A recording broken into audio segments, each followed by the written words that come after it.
Hi friends, moms কিচেনের আজকে নতুন রেসিপি রেস্টুরেন্ট স্টাইলে চিকেন ভর্তা।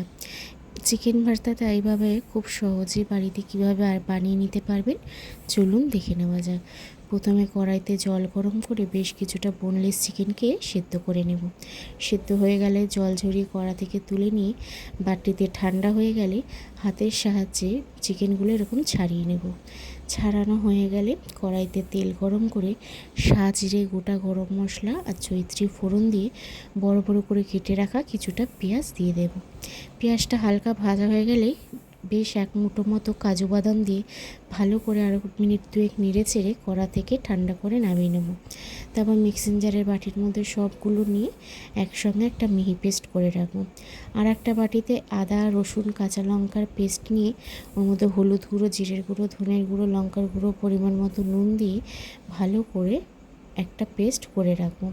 কড়াইতে পরিমাণ মতো তেল গরম করে নিয়ে আদা, রসুন, কাঁচা লঙ্কার পেস্টটা দিয়ে ভালো করে মশলাটা কষিয়ে নেব। মশলাটা কষানো হয়ে গেলে পেঁয়াজ আর কাজু বাদাম বাটাটাও দিয়ে দেবো। দিয়ে আবারও একটু কষিয়ে নিয়ে ফ্যাটানো টক দই দিয়ে নেড়ে চেড়ে পরিমাণ মতো নুন আর চিনি দিয়ে দেব। দিয়ে সব মশলা একসঙ্গে বেশ ভালো করে কষিয়ে নেব যতক্ষণ না তেল ছাড়ে। তেল ছেড়ে দিলে চিকেনের টুকরোগুলো দিয়ে দেব।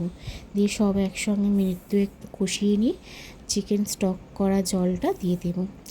চিকেন স্টকটা দিয়ে বেশ ভালো করে নেড়ে চেড়ে ফুটতে দেব। ফুটে উঠলে হাতে কাসুরি মেথি ম্যাশ করে দিয়ে আর কিছুটা ফ্রেশ ক্রিম দিয়ে দেব।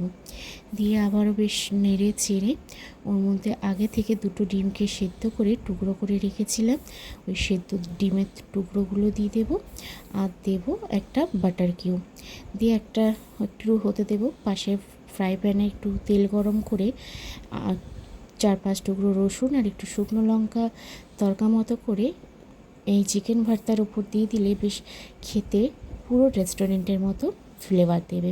তো কেমন লাগলো আমার এই চিকেন ভর্তা রেসিপিটি?